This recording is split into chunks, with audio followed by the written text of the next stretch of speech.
Olá, tudo bem com você? No ar mais uma Ação Parlamentar. Que bom que você está aqui com a gente. Hoje teremos muita informação sobre o trabalho realizado pelo Legislativo aqui de São José dos Campos. Nessa edição, vamos mostrar as ações da Comissão de Saúde para alertar a população sobre os riscos de doenças como o câncer de pele. Está chegando o verão, né? Então a gente precisa ficar atento. Também teremos uma reportagem que vai explicar quais as funções do Executivo e do Legislativo e a relação entre esses dois poderes. Então fica por aí, porque o Ação Parlamentar já está no ar.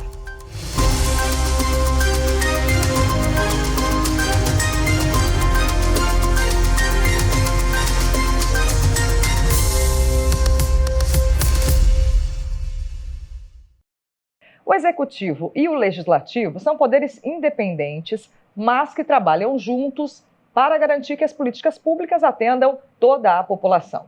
Nesse processo, Câmara Municipal e Prefeitura têm, claro, atribuições e responsabilidades diferentes. Porém, a atuação de cada uma dessas esferas precisa estar em harmonia. Realizar uma obra viária, fazer a gestão das unidades básicas de saúde, garantir o acesso à educação e transporte. Essas são algumas das responsabilidades da Prefeitura, que representa o poder executivo da cidade. E o prefeito é o responsável por desenvolver e colocar em prática os projetos que atendem às necessidades da população. O Poder Executivo, que é chefiado pelo prefeito, é responsável por aplicar, e decidir sobre as ações e programas destinados à população. A prefeitura ela é dividida em secretarias, que são de acordo com as matérias. Então você tem, por exemplo, saúde, educação, mobilidade urbana. Essas secretarias possuem a direção dos secretários e são compostas por um corpo técnico formado por servidores públicos, que elaboram estudos e análises das principais demandas da cidade para auxiliar o prefeito como chefe do Poder Executivo na tomada de suas decisões. Já o Poder Legislativo é representado pela Câmara Municipal, que em São José dos Campos é composta por 21 vereadores.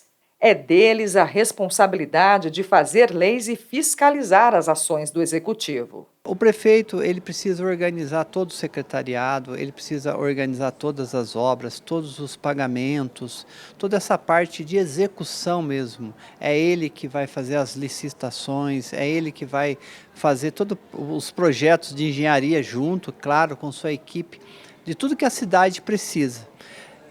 E o Poder Legislativo, através dos vereadores, principalmente vão fiscalizar todo esse trabalho, mas também uma das grandes atribuições da Câmara Municipal é elaborar leis e votar as leis. Às vezes as pessoas pensam que é só elaborar leis, mas sim também votar as próprias leis que vêm do Poder Executivo através do prefeito municipal.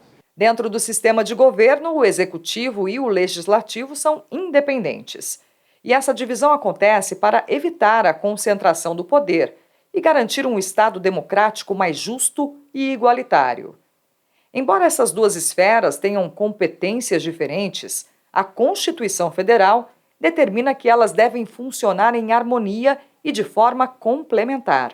São poderes independentes, mas apesar de serem independentes, isso não quer dizer que cada um caminha sozinho, isolado. Para que a máquina pública funcione, para que o serviço público chegue até as mãos daquele que precisa, esses dois poderes eles precisam conversar, eles precisam dialogar, até porque os problemas de uma cidade nunca são problemas simples. A política é diálogo, né? Eu acredito muito que a política é feita do diálogo e a casa aqui tem bastante diálogo com o Executivo. Claro que a gente tem as questões políticas, as questões partidárias que envolvem também, acabam interferindo nessas relações, mas como diz nossa Constituição, o poder é independente, mas é harmônico, é de muita conversa. Muitas das ações da Prefeitura precisam passar pela Câmara. Um dos exemplos é a Lei de Diretrizes Orçamentárias, que estabelece as prioridades e metas da administração municipal e que deve ser aprovada pelos vereadores. Existem determinadas matérias, assim como o exemplo do orçamento municipal, que necessariamente precisam ser encaminhados ao Poder Legislativo. Então, anualmente, você tem no primeiro semestre o envio da Lei de Diretrizes Orçamentárias, a LDO, e no segundo semestre a Lei Orçamentária Anual, a LOA. Essas matérias, elas dizem respeito ao direcionamento e às diretrizes em que o Poder Executivo irá aplicar o orçamento aos programas e políticas públicas destinadas à população. Elas necessitam especificamente de aprovação dos vereadores na Câmara Municipal. São poderes distintos, mas precisa acontecer uma harmonia. Ou seja, quando você vai votar um orçamento, quem prepara esse orçamento é o próprio prefeito, com seus secretários, através dos seus técnicos, mas cabe à Câmara Municipal também analisar e fazer as emendas necessárias, fazer as correções necessárias. Então é um poder respeitando o outro, mas cada um mantendo a sua competência e a sua atribuição. Outra função importante da Câmara é fazer a ligação do povo com o poder público. Os vereadores que estão mais próximos da comunidade também levam para a Prefeitura as demandas da população. E o Legislativo, por sua vez, tem o papel de propor políticas, de fazer indicações, de fazer requerimentos ao Poder Executivo para que esse orçamento, esse cobertor que é curto, chegue lá nas pontas onde a gente atende a comunidade. Então, basicamente, essa principal diferença eu até brinco com meus amigos que a gente somos o vereador na questão de executivo, ele é um pedinte. A gente vai lá pedir para que o prefeito faça aquele investimento naquela região, ou naquele bairro, ou naquela área da cidade. E a gente muda de assunto agora para falar sobre saúde. Com a chegada do verão, é normal que a gente, claro, se exponha mais ao sol, né? E isso aumenta os riscos de doenças como o câncer de pele. E a Comissão de Saúde da Câmara Municipal aqui de São José trabalha para alertar a população sobre os riscos e cuidados necessários. A sombrinha tem sido a melhor amiga da Maria José.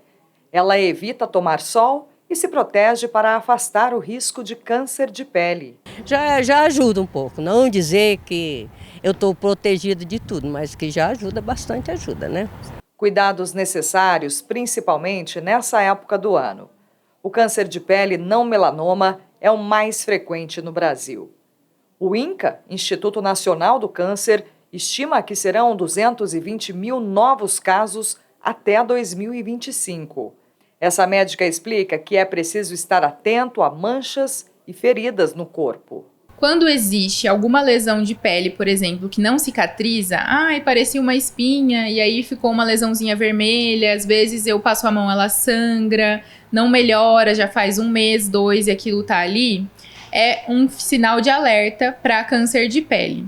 Outro sinal de alerta é quando existe uma lesão pigmentada, mais acastanhada, enegrecida, uma pintinha nova. A pessoa nunca teve naquele lugar e apareceu uma pinta nova. Isso é um fator de alerta, essa pinta precisa ser examinada.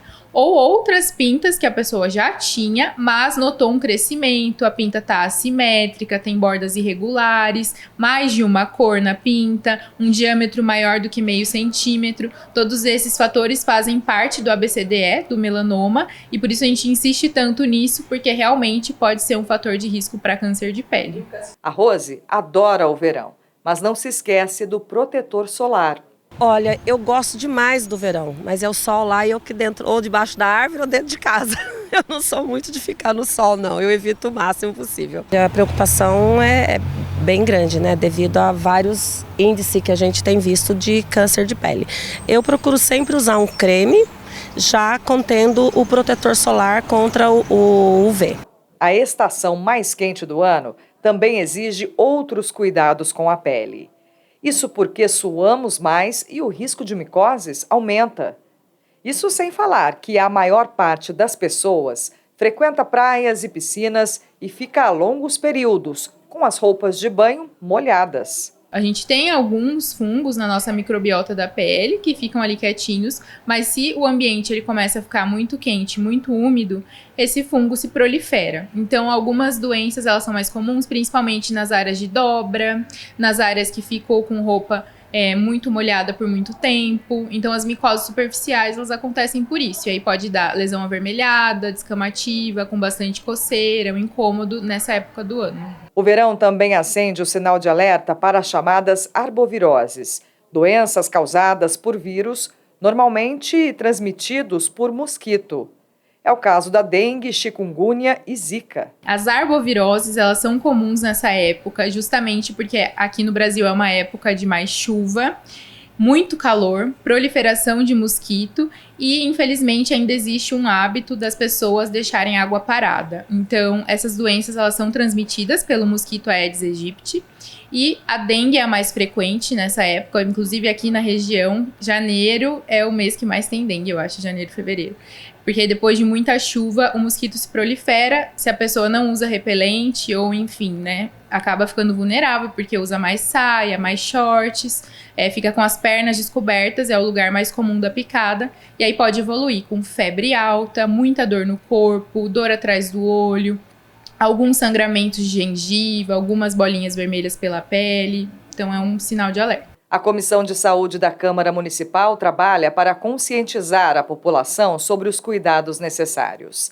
Afastar essas doenças depende de iniciativas do poder público e do envolvimento de toda a comunidade. É importante demais a participação do poder público em orientar a população, né, nos cuidados que tem com as doenças que se destacam agora, né, que se proliferam com maior facilidade nesse período agora do verão. Então, assim, nós temos as questões de dengue, né, da zika, chikungunya, dentre outras, que tem as equipes da prefeitura que estão aí passando aí nas residências, alertando, orientando, fazendo essa fiscalização, e a população acho que ela tem que participar também, né, ali de tomar os devidos cuidados, não deixar ali a água acumulada, empoçada ali em algum vasinho, né, em pneus, tem que ter esse cuidado. Acho que isso daí já é uma política pública que todas as cidades, né, o poder público investe muito nisso, né, nesse cuidado para que não venha cada vez mais aumentar aí e as pessoas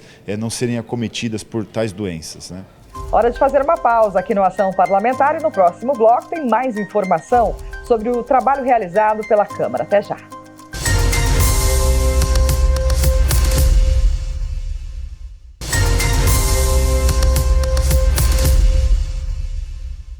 Estamos de volta com o Ação Parlamentar. E um projeto de lei do vereador Walter Hayashi, que tramita aqui na Câmara, pretende garantir mais acessibilidade para pessoas com deficiência. A proposta prevê a implantação de placas em braille para identificar as vias públicas do município. Aguarde o sinal verde. A mensagem dada em centenas de semáforos pela cidade, todo mundo já conhece. Um alerta de segurança no trânsito acessível aos deficientes visuais. Os sinais controlados por botoneiras ficam com a luz verde para carros o tempo todo. Para ficar vermelho e permitir a travessia do pedestre, é necessário acionar o botão. E depois de um tempo, vem a mensagem. Atravesse na faixa. Um recurso simples que faz toda a diferença. E a acessibilidade pela cidade pode se tornar ainda maior em breve. Um projeto de lei em tramitação de autoria do vereador Walter Hayashi pede a implantação de placas de braille para identificar vias públicas em São José. Segundo o parlamentar, é preciso tornar o espaço urbano mais democrático. A placa em braille é um deles, né?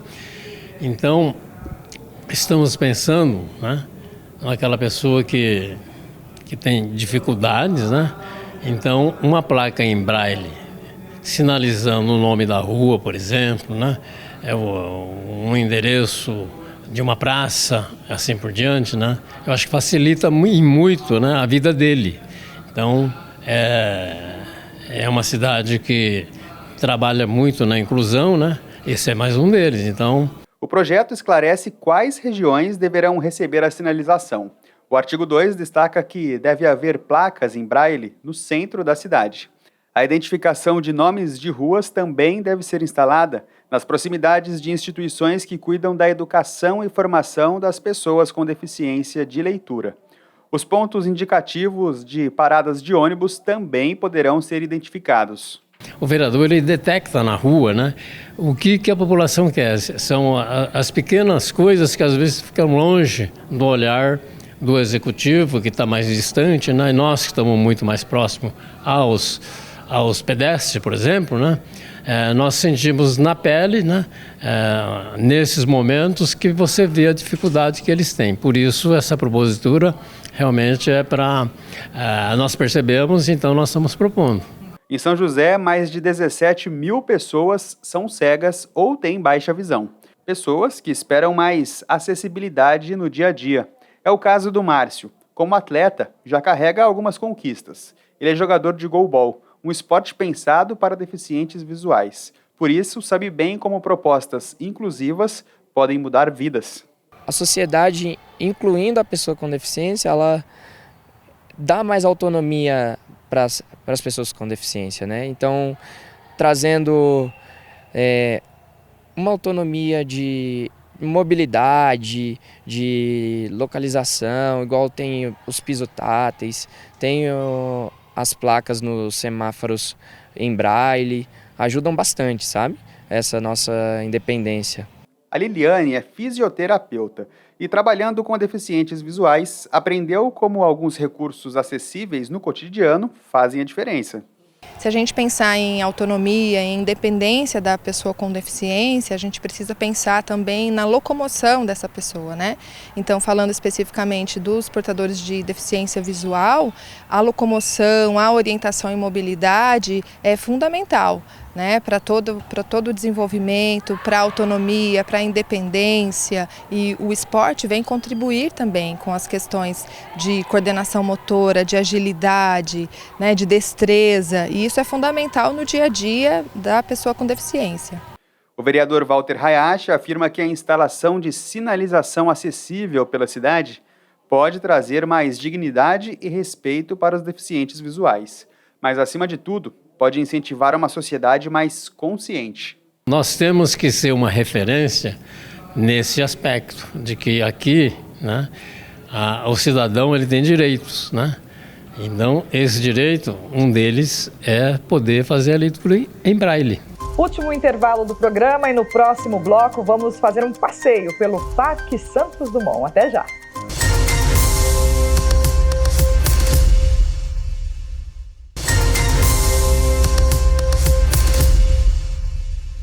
Estamos de volta com o Ação Parlamentar. E quem não conhece o Parque Santos Dumont, não é mesmo? Todo joseense já deu pelo menos uma passadinha por lá, seja para levar as crianças no parquinho, ou para fazer um piquenique nos quiosques, ou simplesmente contemplar a natureza no Jardim Japonês. E mais do que um lugar especial para os munícipes, o parque carrega a essência de São José em tudo.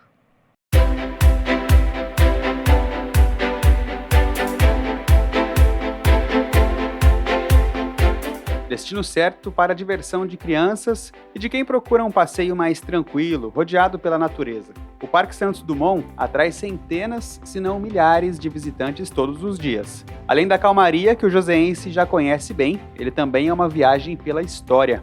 O espaço, que já foi um sanatório para o tratamento de pessoas diagnosticadas com tuberculose, foi reinaugurado em 1971 como parque aberto ao público e recebeu o nome do pai da aviação. Para o chefe do MAB, o Museu Aeroespacial Brasileiro, as aeronaves recriadas aqui relembram momentos marcantes para o país e para o mundo. Santos Dumont é um herói. Primeira coisa assim de falar. É o herói, o pai da aviação, mas é o herói mesmo realmente da aviação. Começando com os seus balões, né, e a coroação do seu trabalho com o voo do 14 bis. Ele inaugurou o voo do mais pesado que o ar, por meios próprios, ou seja, o voo autônomo de um artefato mais pesado que o ar.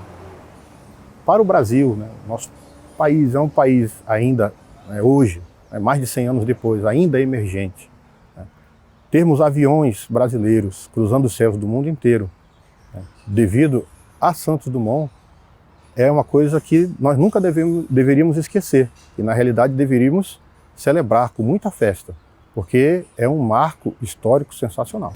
A réplica do 14 bis, por exemplo, é um marco para a aviação. Em 1906, com as ideias empregadas por Santos Dumont, um modelo como esse entrou para a história como o primeiro avião mais pesado que o ar a conseguir decolar por meios próprios. O 14 bis é revolucionário. Apesar de outros inventores terem criado, né, outros aviões, mas quando a gente fala de conceito do avião, alguns conceitos de voo que Santos Dumont idealizou para o 14 bis são empregados até hoje na aviação, na construção, na engenharia, digamos assim, né, para a construção de aeronaves. O conceito de voo canard, o conceito de propulsão push, que em vez da hélice puxar o ar, ela empurra o ar, isso diminui o arrasto aerodinâmico, melhora o desempenho do avião, foi criado na época do 14 bis. A construção da aeronave em células, a criação do profundor, que controla a rolagem do avião, a inclinação do avião para um lado ou para o outro, né? O profundor foi criado para ser utilizado no 14 bis. E hoje todas as aeronaves utilizam o profundor. A história da aviação jamais seria a mesma sem a presença de Alberto Santos Dumont. Até os voos comerciais seriam diferentes. Mas como inventor, ele tem uma participação muito maior, que mostra o tamanho da sua criatividade. A Encantada, uma réplica da casa na qual Santos Dumont viveu, inaugurada recentemente em São José, traz uma série de soluções cotidianas pensadas por ele. Esse espaço que mais se parece com uma mesa também era usado como estrutura para a cama durante a noite, uma forma de otimizar o espaço. Para o banho, esse sistema permitia o controle da quantidade de água quente e fria, até que chegasse à temperatura ideal. A gestora da casa e pesquisadora da vida dessa personalidade conta que essas pequenas criações reforçam a importância de Santos Dumont para a nossa história. Santos Dumont usou a criatividade a vida inteira, não só para o voo, né, para o avião, para a descoberta do avião, mas assim, para outras curiosidades, como o chuveiro, a cama, né, que ele fez, enfim, várias outras curiosidades que ele deixou para a gente. A casa, na verdade, ela foi um presente, né, para São José dos Campos. Ela retrata a história de Santos Dumont num período que ele viveu e ficou aqui no Brasil, trazendo as curiosidades, trazendo móveis, objetos, livros e várias invenções que ele teve e que traz bastante da personalidade dele. A grandeza do trabalho de Santos Dumont foi reconhecida ainda em vida. As publicações em jornais e revistas estão todas catalogadas e expostas por aqui. E tem ainda essa réplica da luminária recebida como presente da princesa Isabel. Tudo para resumir uma das maiores personalidades brasileiras da história. Santos Dumont foi reconhecido mundialmente. Em Paris, por exemplo, tem uma homenagem grande lá para ele, numa estátua, né, que desde de 1906, se eu não me engano, ele tem um monumento lá para ele. Então ele realmente é reconhecido no mundo todo, né? E aqui no Brasil, enfim, né, brasileiro, com tanta genialidade, né, que ele traz, é uma honra poder ter aqui em São José um espaço dele. Santos Dumont morreu em julho de 1932, aos 59 anos, mas deixou um legado para o mundo. Quando nós vemos os aviões passando, as próximas gerações, a gente tem que venerar a pessoa de Santos Dumont e o trabalho dele, toda a dedicação e tudo que ele fez.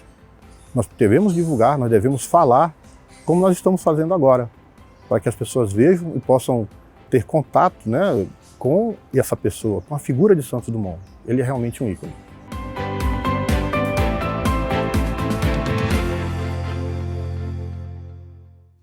Ai, que bacana, né, gente? Adorei conhecer a Encantada e saber um pouquinho mais da história de Santos Dumont, pai da aviação. E é isso, pessoal. Termina aqui o Ação Parlamentar de hoje. Lembrando que a programação completa da TV Câmara está disponível no nosso canal do YouTube, TV Câmara SJC. Muito obrigada pela companhia e até a próxima. Tchau, tchau.